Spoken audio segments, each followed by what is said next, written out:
గుర్తుకు తెచ్చుకున్నాడు మన రాఘవ. మరి ఆ పంతానికి కారణం ఏంటో తెలుసుకోండి rocket Raghava and team skit చూసి. నన్ను కొట్టకురో తిట్టకురో బావో సుబ్బుల బావో, నీ మీద ప్రేమ తగ్గదురో బావో సుబ్బుల బావో. బాబు గారు నమస్కారం, మేడం గారు నమస్కారం అండి. ఎంత మంచి పిల్లల్ని పక్కన పెట్టుకుని ఇలా చావు కొట్టేస్తున్నారేంటి? వీళ్ళు మనుషులు కావా, వీళ్ళకి మనుషులు లేవా అని మీరు అనుకుంటున్నారేమో. ఎంత అందమైన అమ్మాయిని పట్టుకుని గొడ్డును బాదినట్టు బాధిస్తున్నాడు ఎందుకు అనుకుంటున్నారు కదా? గొడ్డును బాదినట్టు కాదురా, గొడ్డే బాతున్నట్టుంది. మర్యాద ఉండదు నీకు చెప్తున్నా, బెడ్డ తీసుకుని కొట్టేస్తాను. వాడు అడ్డుంది కాబట్టి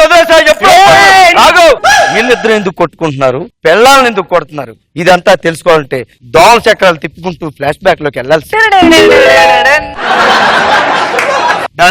డార్లింగ్ ఇప్పుడు మనం ఒక పాట వేసుకుందాం.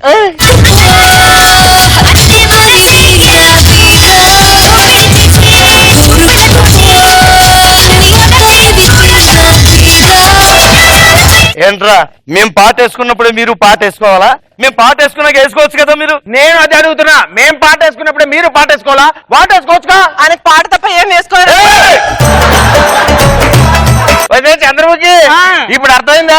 ఎర్రతోలు ఉండగానే సరిపోదు, లోపల మ్యాటర్ ఉండాలి. మ్యాటర్ మీ మ్యాటర్ గురించి చెప్పమంటారా? అవును, చీర అడిగినట్టును మీరు ఇప్పాను అన్నట్టు వచ్చేస్తుంది, ఆర్డర్ ఇచ్చండి. అది ఆడి పరిస్థితి. చీరలు కొనడం ఉతకడం అంతకంటే దిక్కుమాలు బతికి ఎక్కడ ఉండదు. జీవితం అంతా చీరల షాప్ లోనే ఉంటది. నిన్ను ఏంటి గోడ దాటి రాకూడదు, అక్కడే ఉండు. నన్నే కొట్టాడే. మీరు కొట్టండి. ఆ జంటను చూస్తుంటే ఏమనిపిస్తుంది నీకు? నల్ల పెన్నం మీద తెల్ల దోశ వేసినట్టుగా ఉందండి.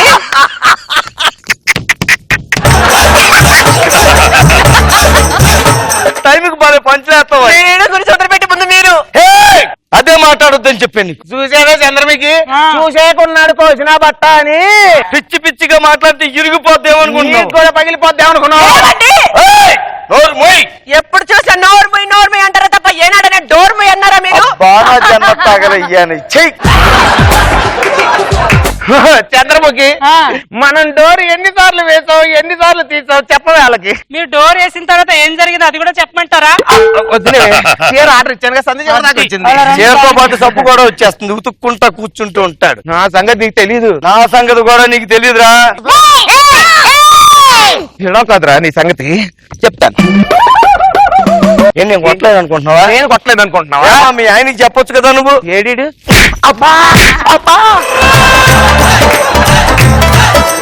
నీ సంగతి ఇలా కాదురా.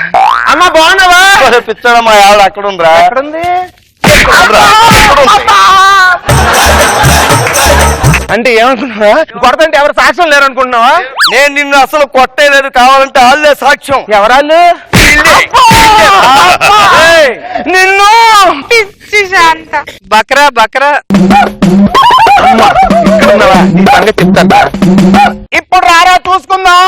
వచ్చాను, ఎక్కడున్నారా? ఇదిగా ఇక్కడున్నాను. నాతో నడిపేస్తాయేమనుకుంటున్నావు? పాలండి, పాలు గిన్నె అక్కడ ఉంది, అందులో పోసెళ్ళు. సరే రే, గిన్నె ఇక్కడ కూడా ఉంది, ముందు ఇక్కడ పోసెళ్ళు. ఒక్కసారి గిన్నె దాటి వెళ్తే మేము పాలు తీసుకోం. రే నేను కూడా అదే చెప్తున్నా, గోడ దాటి ఒకసారి ఇటు వచ్చావా వెళ్ళటానికి లేదు. ఊరుకుండా మీరు మీ పట్టింపులోని ఏం కదా. అదేంటండి గిన్నె పెట్టారంటే దాటుకుని వెళ్ళొద్దని చెప్పాను కదా. మీ పాలు మాకు అవసరం లేదు. ఇలా ఊరుకోండి, మీరు మీ పట్టింపులు పల్లెని పద్ధతులని ఎదలు పెడతారు. పట్టింపులు పల్లెని పద్ధతులు అని చెప్పాలి నువ్వు. ఈ పద్ధతులు ఇప్పుడే కావు. ఇది దాదాపు 1897 సంవత్సరం నుంచి కూడా వస్తూనే ఉంది. ఆ రోజుల్లో మా ఇంట్లో ఉన్న బామ్మ ఆ ఇంట్లో ఉన్న తాతను లవ్ చేసి గోడ జంప్ చేసి వెళ్ళిపోయిందిరా. అవునా? ఆ తర్వాత తను తప్పు తెలుసుకుని గోడ జంప్ చేసి మళ్ళీ ఇటు వచ్చేసిందిరా. తాత రానిచ్చాడా? నరికి పారేశాడు. అవును, ఎఫెక్ట్స్ వాళ్ళు వేసుకుంటారు. అవును, నువ్వు ఇవ్వకల్లా.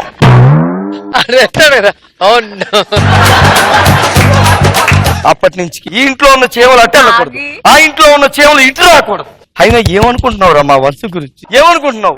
కష్టపడి 10వ తరగతి 10వ పాస్ అయ్యాను రా. అవునా? సంతోషంగా 10th క్లాస్ సర్టిఫికెట్ తీసుకుంటుంటే ఆ సర్టిఫికెట్ గాలికి ఇలా ఇలా ఎగురుతూ గోడ అవతల పడింది. ఆ ఇంట్లో పడ్డ సర్టిఫికెట్ మేము తీసుకోరా. మరి ఉద్యోగం వదిలేసా. సర్టిఫికెట్ పట్టుకుని ఉద్యోగాలు చేసుకోవడం మా ఇంట వంట లేదు. కష్టపడి ఆ హోటల్లో ఈ హోటల్లో పని చేసుకుంటా. అది ఉద్యోగం పురుష లక్షణం అన్నారు కదండి. అందుకని ముఖ్యమైన లక్షణమే లేదు అక్కడ. వచ్చేయ్! అయ్యగారు చంద్రముఖి నీకు విషయం చెప్పనా? ఏంటి? లక్షలు ఉండగానే సరిపోదే, ఆ లక్షణం కూడా ఉండాలి. ఓహో, మీ ఆవగింజ గురించి చెప్పమంటారా? వద్దులేవే, చీర గుమ్మం నాకు వచ్చేసిందంట. అది అలా రండి దారికి. ఏమండి మా అమ్మ అండి అప్పగింతలు పెట్టే పట్టు చీర గాలి కలాజర ఇంట్లో పడివి తెచ్చుకొని ఇవ్వలేదు మీరు. ఏం పర్వాలేదు, వాళ్ళు వాడుకుంటారు. నేను వదిలేసి. పట్టాను నైట్ లో. వాళ్ళు వాడుకుంటారులే. అయినా ఏంటండి మీ పట్టింపులు? చిన్నప్పుడు బాబా ఆడుకుంటారని ఆ ఇంట్లోకి వెళ్ళాడు. ఆ బాబా అట్టే ఉండిపోయాడు కానీ ఇంటికి రాలేదండి. ఫోన్లేవే, నీ పేరు చెప్పి వాడుకుంటారు. చూసారా మన బాబా? అలాగా ఎక్కడికి వెళ్తావు? వాడు నా కొడుకు కాదు. మీకెలా తెలుసండి? చెప్పుతో కొడతా. ఆడు ఎప్పుడైతే గోడ దాటాడో ఆ రోజే వాడితో బంధం తెగిపోయింది. మన బాబా అండి. మమ్మీ డాడీ గోడ దూక్క ముందు ఉండాలి. అది మనసు ఎప్పుడైతే ఎక్కడికి వచ్చావో ఈ ఇంట్లో నువ్వు పన్నాడు అంతే. చూసారా ఆ పొట్టుడు లేని పని పనులన్నీ చేపించుకుంటున్నాడండి. నువ్వు వాళ్ళ పొడుగు. బాత్రూమ్ కడిగావా? పొద్దునే కడిగిన మళ్ళీ కడిగెళ్ళు. ఏమండి బాత్రూమ్ అంటున్నాడు ఆ పొట్టోడు. పుట్టోడు అంటున్నావంటే పుట్టోడు నువ్వేమో పెద్ద తాడి చెట్టు అంత ఉన్నావు అనుకున్నావా? తాటి ముంజి అంత ఉన్నావే. అంత సీన్ లేదులే, నేను హైటే ఉన్నాను. నోర్మోయ్. ఏమండి నోర్మోయ్ అంటున్నాడు ఆ పొట్టాడు.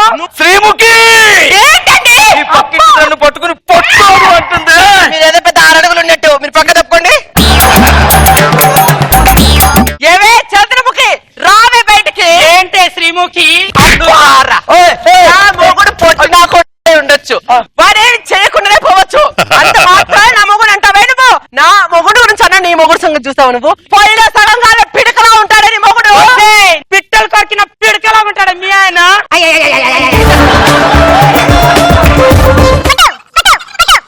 కొట్టు కొట్టు కొట్టు. ఏమంటున్నావు నువ్వు? అంటే అది ఏమంటున్నావురా నువ్వు? నిన్ను నన్ను? అదే నిన్ను ఆవిడ కొట్టమని చెప్తున్నాను. నన్ను అవి నువ్వు కొట్టమంటే కొట్టు కొట్టు కొట్టనిట్లు పలగాని కొట్టని దాన్ని ఎంకరేజ్ చేస్తున్నావు బ్రో. అంటే నేను కరెక్ట్ గా అంటున్నాను, కానీ మీరు జుట్టు పట్టుకుని ఇలాగేలా ఇలా తిరిగేస్తున్నారు. లోపలికి వచ్చి శ్రీముఖి! నువ్వు పక్కన రావే చంద్రముఖి బయటికి. శ్రీముఖి! చంద్రముఖి! ఏమండి ఏమండి? దయచేసి అలా పిలవద్దు. అలా పిలిచే అర్హత కోల్పోయి ఇక మీదట ఈ గడపకి నీకు సంబంధం తీరిపోయింది శ్రీముఖి. మీరు నా మెల్ల 3 ముళ్ళు వేశారండి. నీ మెల్లో 3 ముళ్ళు కట్టడానికి ముందే మధ్యలో గోడ కట్టాను శ్రీముఖి. ఏమండి ఏదో ఒకటి చేయండి. పద్ధతులు మార్చడమైనా ఉండదు కానీ పిల్లలైనా కావాల్సి మార్చేస్తాం. నేను మీ పెళ్ళానండి. ఎవరండి మీరు? ఇప్పుడు ఏం చేయాలి నేను? లోపలికి వెళ్ళి పని చేయాలి. మరి నేనేం చేయాలి? నువ్వు అలాంటి ఏం పనులు ఏం చెయ్యక్కర్లేదు. అవునా? పొద్దున్నే ఇల్లు తొడవడం, తర్వాత వంట చేయడం, ఆ తర్వాత బట్టలు తొడవడం ఇలాంటివి చేస్తే చిచ్చి, సరిపోతుంది. ఇవన్నీ నేను చేయను. ఇచ్చిందే, తాళి కట్టిన పిల్లలా మాట్లాడతావు. నేను అసలుకే చేయను. నువ్వెందుకు చేయవే? నువ్వెందుకు చేయవే? నువ్వెందుకు చేయవే? ఇది సార్ మొట్టమొదటి జరిగింది. ఇలా మారిపోయి అప్పటి నుంచి ఈ స్టోరీ ఇలా కంటిన్యూ అవుతూనే ఉన్నది సార్. రేయ్, నేను మీ ఆవిడని కొట్టాను మనసులో పెట్టుకుని మా ఆవిడని కొట్టేవేమో. Good idea. రేయ్, ఒక్కసారి కొట్టావు కాబట్టి వదిలేస్తున్నాను. 2 సార్లు కొట్టావు కాబట్టి వదిలేస్తున్నాను. 3 సార్లు కొట్టావు కాబట్టి వదిలేస్తున్నాను. ఆపమని చెప్తున్నారు, లేకుండా కొట్టు నీడిస్తున్నారండి మీరు. ఎంతసేపు మా ఆవిడని చేత్తో కొట్టావు కాబట్టి వదిలేస్తున్నాను. బెల్ట్ తో కొట్టావా?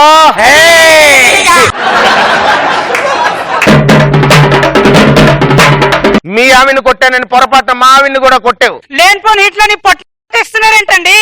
హైట్ల గురించి మాట్లాడుతున్నాం. హైట్ల గురించా? ఒరేయ్! ఓకే, నువ్వు కరెక్ట్ గా ఉన్నావు లేదు టెస్ట్ చేసాను. టైమింగ్ లో నేను టైం బాంబులు అంటాను. కాకపోతే టైం పని చేయదు అంతే. ఏమన్నాను నిన్ను? అయిపోయింది అమ్మయ్యా. అదే సారీ బ్రదర్, పొరపాటు మనం లైన్ దాటిపోయాం. ఇవన్నీ కామన్ సరదా మన ఇంట్లో మేము ఎక్కడికి వెళ్తున్నారు? అబ్బో పొరపాటు అయింది దాటారా మీరు? అవునండి. మేము పొరపాటుని సరిదిద్దామా? అంటే గోడ గురించి